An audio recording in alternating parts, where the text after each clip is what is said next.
Dios los bendiga. Bueno, vamos a hacer hoy un comentario al capítulo 10 de Daniel como ayuda a la materia de Daniel y Apocalipsis. Vamos a ver esa visión que tuvo Daniel, que sería la última visión que abarcaría los capítulos 10, 11 y 12, esa visión que tuvo Daniel junto al río, donde sucede una teofanía, una aparición antes de la encarnación del Señor Jesús. Vamos a mirar un poco cuál era la situación. Leemos los 3 primeros versículos. Dice que en el año tercero de Ciro, rey de Persia, fue revelada palabra a Daniel, llamado Belsasar, y la palabra era verdadera. Y el conflicto grande, pero él comprendió la palabra y tuvo inteligencia en la visión. En aquellos días, yo, Daniel, estuve afligido por espacio de 3 semanas. No comí manjar delicado, ni entró en mi boca carne, ni vino, ni me ungí con ungüento, hasta que se cumplieron las 3 semanas. Acá nos habla un poquito de la situación que tenía Daniel. Era el año tercero del rey Ciro. Y acá cuando uno lee esto, ve que había una situación difícil, porque dice que la palabra que Dios le va a dar es verdadera, pero después dice el conflicto era grande. Había una situación que inquietaba a Daniel, y por eso Daniel dice que en aquellos días estuvo afligido por espacio de 3 semanas. Me hace recordar mucho a Nehemías, ¿no? Cuando Nehemías se entera de la situación de Jerusalén, él también se pone a orar y a ayunar. Lo hace por espacio de 4 meses, desde el mes de Kisleu a Nisan, cuando él tiene el encuentro con el rey, y ahí estaba su rostro triste, y el rey le pregunta qué es lo que está pasando. Ahí Nehemías le cuenta toda la historia, todo lo que estaba pasando, y el rey Artajerjes le da todos los permisos para que él pueda regresar a Jerusalén y edificar el muro. Entonces miremos un poco la situación en la que estaba Daniel. El capítulo 10 es como una introducción a toda la visión. A ver, el rey había dado un decreto. Ese decreto tenía que ver con el regreso del pueblo judío a Jerusalén. El pueblo era libre para habitar Jerusalén, libre para reconstruir el santuario, el templo, libre para edificar casas, libre para edificar el muro. El rey le había dado un permiso para que sean libres, para que vuelvan a su pueblo. Ahora, ¿qué sucedía? El pueblo que estaba sentado en Babilonia, que estaba viviendo en Babilonia, había prosperado y estaba cómodo. No tenía mayores problemas. No eran un pueblo libre, pero estaban bien, especialmente los que estaban en buena condición. Entonces no tenían ningún deseo de mudarse a Jerusalén. Eso es lo que sucede. Entonces Ciro da ese decreto para que el pueblo vuelva, pero Judá lo recibe con indiferencia, el decreto. Qué alegría, tenemos el decreto, pasaron los 70 años, tenemos que volver, pero hay indiferencia, hay despreocupación, no como la preocupación que tuvo Daniel, o que tuvo Nehemías, o Zorobabel, o Esdras. No, el pueblo estaba despreocupado, se sentía ya en casa en Babilonia. O sea, habían perdido mucho de su identidad. La identidad del pueblo de Dios era Jerusalén. O sea, ellos tenían una promesa de que Dios los iba a liberar e iban a volver a Jerusalén. No había entusiasmo de querer regresar a su tierra. Esto preocupa a Daniel. Fíjense que había ido una gran multitud de judíos al cautiverio. Cientos y cientos de miles habían ido al cautiverio. Y Jerusalén había quedado sola, abandonada. Nehemías lo explica muy bien cuando dice sus murallas destruidas por fuego, sus puertas quemadas. O sea, Jerusalén había quedado completamente desolada, como cuando nosotros vemos esas imágenes de pueblos abandonados o ciudades abandonadas, en esas películas apocalípticas. Bueno, así estaba Jerusalén. Ahora, solo, después lo vemos, 42.360 judíos deciden regresar a casa, regresar a Jerusalén. Para eso quiero tomarme de este libro, que es uno de los libros más importantes para estudiar la historia del pueblo de Dios, que es el libro que escribió el historiador Flavio Josefo, que se llama Antigüedad de los Judíos. Flavio Josefo era un historiador judío que trabajaba para los romanos y escribió una historia del pueblo de Dios como un paralelismo a la Biblia. Muchos de los párrafos que Flavio Josefo cita están tomados literalmente de la Biblia, pero él hace como una historia del pueblo de Dios con algunas diferencias. Acá habla del reinado de Ciro y del decreto, ¿no? Y quiero leerles esto porque es importante y les va a servir para el día de mañana, cuando tengan ustedes que enseñar el libro de Daniel o entender este capítulo 10 de Daniel, inclusive entender Esdras, Nehemías, que son libros que nos hablan del retorno de Judá, del pueblo de Dios a Jerusalén.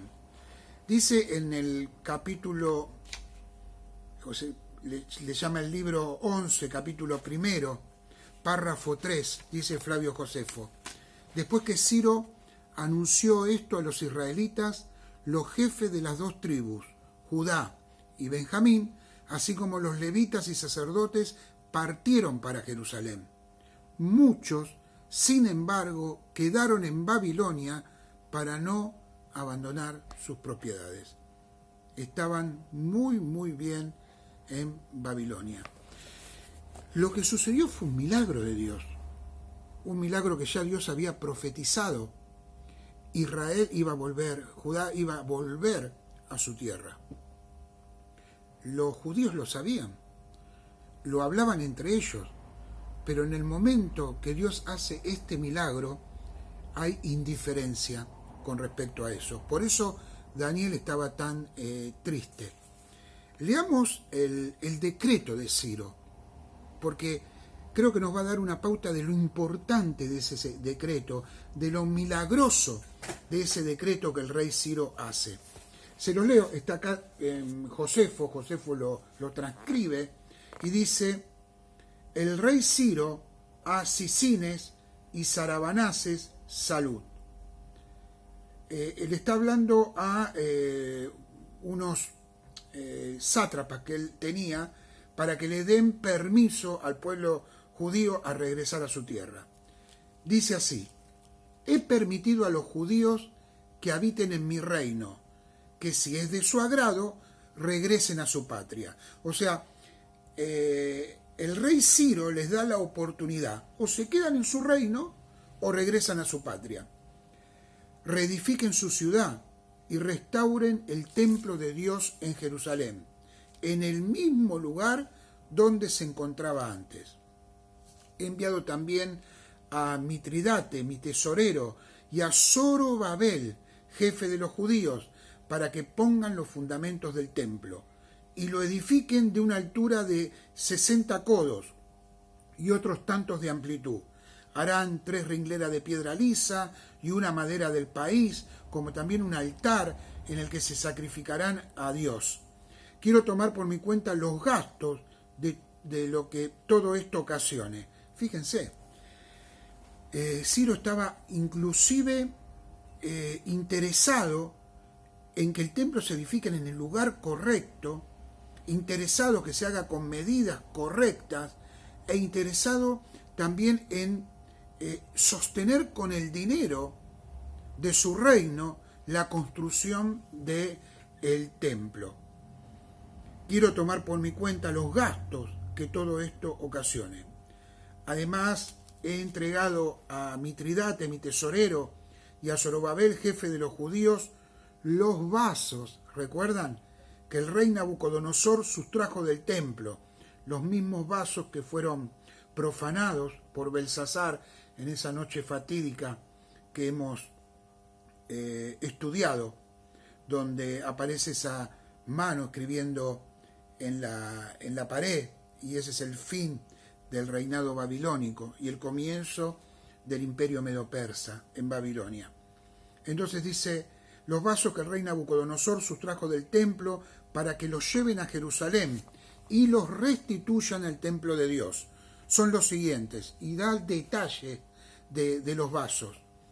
50 vasos de oro para refrescar y 400 de plata, 50 copas de oro y 400 de plata, 50 jarrones de oro y 500 de plata, 40 vasos de oro para las libaciones y 300 de plata, 30 copas de oro y 2400 de plata, y además 1000 utensilios de diversas clases. Además otorgó a los judíos el regalo honorífico a que están habituados desde los tiempos antiguos, esto es 250.500 dracmas de ganado mayor, vino y aceite, y 20.500 artabas de trigo. Tremendo lo que Ciro hace, usado por Dios por el pueblo, para el pueblo judío. Ahora, cuando yo leía, ¿no?, todo lo que tiene que ver con Belsasar y con todo esa tremenda profanación, ¿no? Ahí en el capítulo 5, en el versículo 2 dice, Belsasar, con el gusto del vino, mandó que trajesen los vasos de oro y de plata que Nabucodonosor su padre había traído del templo de Jerusalén, para que bebiesen en ellos el rey y sus grandes y sus mujeres y sus concubinas. Claro, uno está acostumbrado a decir vasos, utensilios, qué clases, qué cantidad son, pero no se imaginaba que eran tantos. Miles y miles, ¿no? Porque dicen 50 vasos de oro para refrescar, 400 de plata, 50 copas de oro, 400 de plata, 500 de plata. Había fácil hasta acá 2000. Y después dice 30 copas de oro y 2400 de plata, más los 1000 utensilios que se utilizaban para el trabajo en el templo. Sigo leyendo. Después dice, ordeno que se les proporcione de los tributos de Samaria. Los sacerdotes inmolarán estas víctimas según los ritos mosaicos, y al ofrecerlas rogarán a Dios por la salud del rey y de su raza, para que el reino de los persas dure largo tiempo. El que no obedeciera estas órdenes o las tuviere por nulas, será crucificado y sus bienes confiscados. Esto es lo que escribe Flavio Josefo, hablando de este momento que está relatando Daniel.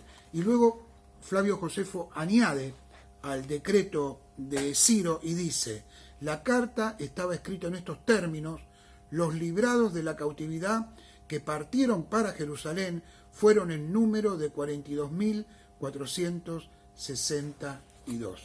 Entonces vemos por qué Daniel estaba dolido y estaba apenado. Los judíos se quedaron, muy pocos regresaron con Zorobabel, y aún no se iba a restaurar la monarquía. El templo, el muro, las casas tardarían bastante en construirse. Sería muy lento por la indiferencia del pueblo judío. Entonces Daniel, cuando ve esto, igual que Nehemías, dice la palabra de Dios que él se dedica a orar y ayunar, a pedirle a Dios por esta situación. Daniel estaba triste, tan triste como leemos en el capítulo 9, en las 70 semanas, cuando él está en oración y en el Espíritu, y le ora a Dios, pidiendo por su pueblo, y Dios le responde. Entonces dice que está dolido, está penado, comienza a ayunar y por 3 semanas Daniel está en oración y en ayuno. A ver, Daniel dice que él estaba en el año tercero del Ciro, rey de Persia, y le fue revelada de palabra de Dios a Daniel llamado Belsasar, y la palabra era verdadera. Habla de un conflicto, habla de que estuvo afligido, y después dice que no comió manjar delicado, ni entró en mi boca carne, ni vino, ni me ungí con ungüento, hasta que se cumplieron las 3 semanas. El día 24, ¿no?, del mes primero, tercero, 24, 21 más 3 son 24, ¿no? 3 semanas, y al tercer día de eso, él alza sus ojos, ¿no? Había empezado en el día tercero, estaba en el día 24, habían pasado exactamente 3 semanas. Y alza sus ojos y mira, y aquí un varón vestido de lino, ceñido sus lomos de oro de Ufaz. Su cuerpo era como de berilo, y su rostro parecía un relámpago, y sus ojos como antorcha de fuego, y sus brazos y sus pies como de color de bronce bruñido, y el sonido de sus palabras como estruendo de una multitud. Acá vemos que al final de las 3 semanas de oración y ayuno, llega del cielo una visión. Daniel tiene una visión, y además de una visión, él tiene una respuesta para todo lo que estaba pasando y una explicación. Daniel, el bien amado de Dios, como se va a repetir mucho en este capítulo, recibe una respuesta. Ahora, volvemos a recalcar esto. Los últimos 3 capítulos del libro de Daniel, capítulo 10, capítulo 11 y capítulo 12, tienen que ver con esta visión. Esta visión, última visión de Daniel, abarcará los 3 últimos capítulos. Y acá nos vamos a encontrar una vez más con una teofanía. ¿Qué es una teofanía? Una aparición de Dios en semejanza de forma humana. Ya no es la primera vez que aparece Cristo, no, algunos le llaman cristofanía, para diferenciar la segunda persona de la Trinidad. Pero ya habíamos visto en la palabra de Dios que el Señor se había aparecido en Daniel. La primera vez lo vemos en el capítulo 3, en la historia del horno de fuego. Ahí aparece el Señor Jesús. Luego la segunda vez, Daniel 7, la visión de las bestias. Ahí vemos que hay un trono donde está el anciano de días y llega alguien que es como el Hijo del Hombre. ¿Recuerdan? Bueno, y a ese Hijo de Hombre se le da un reino eterno que nunca terminará. Y esta es la tercera teofanía que se produce con Daniel a orillas del río Hickel. Ahora, acá tenemos algunas diferencias de interpretación. ¿Es Daniel el del capítulo, el de versículo 5, es el Señor Jesús en el capítulo 5 y 9?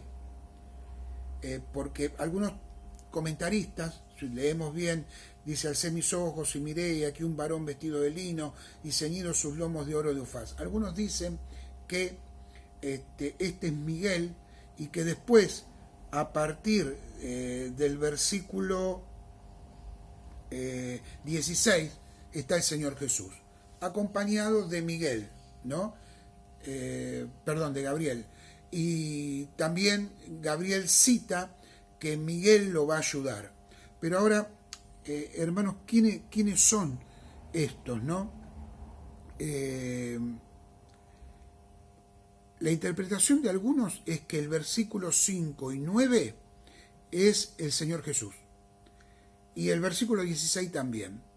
Algunos opinan, y yo quizás me inclino por esto, que del versículo 5 al 9 es Gabriel, y desde el versículo 16 es el Señor Jesús. Pero bueno, esto no es importante, ¿no?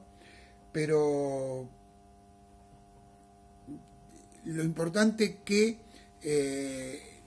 aunque sea cualquiera de los dos, es la palabra de Dios, es el Señor el que da esta visión a Daniel y tiene que ver con los propósitos de Dios. Bueno, en el video que viene seguimos completando este capítulo 10 de Daniel.